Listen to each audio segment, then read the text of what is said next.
Hello friends, வணக்கம் and welcome. எல்லோரும் பாதுகாப்பாக பத்திரமா வீட்டுக்குள்ளேயே இருங்க, வெளியில் போகாமல். எல்லோரும் நல்லா இருப்பீங்கன்னு நம்புகிறேன். இது பார்க்கவே நல்லாயிருக்கு. இதோட டேஸ்ட்டு அதை விட ரொம்ப நல்லாயிருக்கும். இன்றைக்கி நம்ம இந்த கோதுமை கச்சாயம் எப்படி செய்யறத பார்க்க போகிறோம். நீங்கள் சாயங்காலம் நேரத்தில் டீ போடுற டைமில் இந்த கச்சாயத்தை செஞ்சிடலாம். இதோட சுவையும் நல்லாயிருக்கும். வாங்க எப்படி செய்யலான்னு பார்க்கலாம். முதல்ல கச்சாயத்துக்கு மாவு பிசைஞ்சிடலாம். 250 கிராம், அதாவது 1/4 கிலோ கோதுமை மாவு எடுத்திருக்கேன். அது ஒரு பாத்திரத்துக்கு மாற்றிக்கலாம். அதே அளவு 250 கிராம் நாட்டு சர்க்கரை எடுத்திருக்கேன். சர்க்கரையோட அளவு அவரவர் விருப்பத்துக்கு ஏற்ற மாதிரி கூட்டியோ குறைச்சோ சேர்த்துக்கோங்க. 1/4 டீஸ்பூன் அளவு ஆப்ப சோடா சேர்த்துக்கலாம். 1 சிட்டிகை உப்பு சேர்த்துக்கலாம். 1/2 டீஸ்பூன் அளவு ஏலக்காய் தூள் சேர்த்துக்கலாம். சேர்த்த எல்லாத்தையும் ஒரு கரண்டி வச்சு நல்லா கலந்து விட்டுடலாம். இந்த சமயத்தில் நமக்கு நாட்டு சர்க்கரை, மண்டை வெல்லம், கருப்பட்டி இது கிடைக்காதவங்க வெள்ளை சர்க்கரை வச்சும் கூட இந்த கச்சாயம் செய்யலாம். அதுவும் நல்லாயிருக்கும்.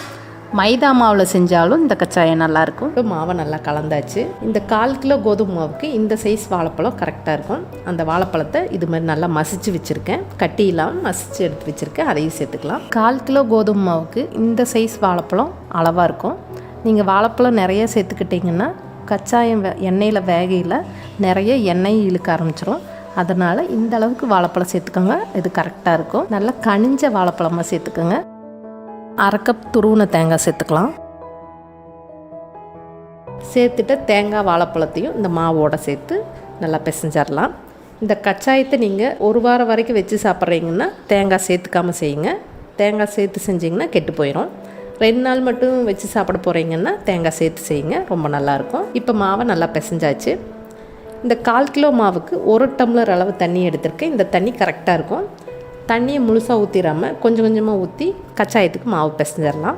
இந்த மாவோட பதம் பார்த்திங்கன்னா ரொம்ப தண்ணியாகவும் இல்லாமல் ரொம்ப கெட்டியாகவும் இல்லாமல் ஒரு மிருதுவான பதத்துக்கு பிசையணும். கொஞ்சம் கொஞ்சமாக தெளித்து நல்ல ஒரு சாஃப்டான பதத்துக்கு மாவு பிசைஞ்சிக்கலாம். எடுத்து கையில் எடுத்து நீங்கள் எண்ணெயில் விட்டால் ஈஸியாக விழுகிற மாதிரி இருக்கணும். அந்த அளவுக்கு நல்ல பதத்தில் பிசைஞ்சிக்கலாம்.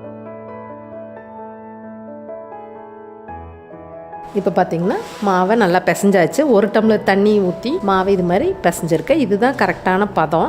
கொஞ்சமாக கையில் மாவு எடுத்து எண்ணெயில் விடுற மாதிரி இப்படி விட்டு பாருங்கள். இப்போ நம்ம விடுற மாவு நல்லா ஈஸியாக கீழே விழுகுது. இந்த பதம் தான் கச்சாயத்துக்கு கரெக்டான பதம். இது மாதிரி பதத்தில் நீங்கள் கச்சாயத்துக்கு மாவு பிசைஞ்சிங்கன்னா கச்சாயம் நல்லா வரும். இது ஒரு 10 நிமிஷம் ஊறட்டும். இந்த மாவு ஒரு மூடி போட்டு வச்சிடலாம். இப்போ 10 நிமிஷம் ஆயிடுச்சு. மாவு நல்லா ஊறி இருக்குது. இப்போ கச்சாயம் பொரிக்கிறதுக்கு கடாயில் எண்ணெய் காஞ்சிருக்கு.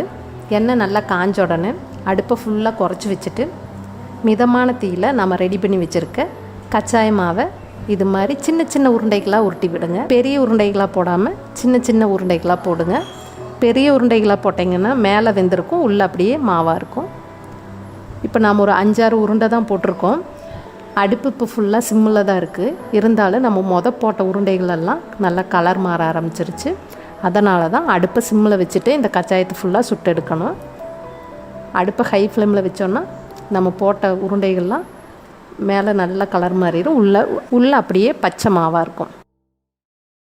போட்ட உருண்டைகளெல்லாம் திருப்பி விட்டுடலாம். பொறுமையாக ஒரு 4 நிமிஷம் நல்லா திருப்பி விட்டு நல்லா வேக விடுங்க. இப்போ ஒரு 4 நிமிஷத்துக்கு அப்புறம் எல்லா கச்சாயம் நல்லா கலர் மாறிடுச்சு. ரொம்ப கருக விடாமல் இது மாதிரி நல்லா பொன்னிறமாக கச்சாயம் மாறினோன்னே எல்லா கச்சாயத்தையும் எடுத்துடலாம். இது மாதிரியே இருக்க எல்லா மாவையும் கச்சாயமாக பொரிச்சு எடுத்துடலாம். இது நீங்கள் டீ விற்கிற டைமில் ஒரு 10 நிமிஷத்தில் இந்த கச்சாயத்தை ரெடி பண்ணிடலாம். இந்த கச்சாயம் கோதுமை மாவில் செஞ்ச மாதிரியே இருக்காது, அவ்வளவு சுவையாக இருக்கும். அவ்வளோதாங்க, ரொம்பவே அருமையான சுவையில் நம்மளோட கோதுமை கச்சாயம் ரெடி ஆயிடுச்சு. இந்த வீடியோ உங்களுக்கு பிடிச்சிருந்தா லைக் பண்ணுங்கள், ஷேர் பண்ணுங்கள். மறக்காமல் நம்ம ஃப்ரம் கோவை சேனலுக்கு சப்ஸ்கிரைப் பண்ணுங்கள். திரும்ப ஒரு நல்ல ரெசிபி வீடியோவில் சந்திக்கிறேன். அது வரைக்கும் thank you, bye bye, take care.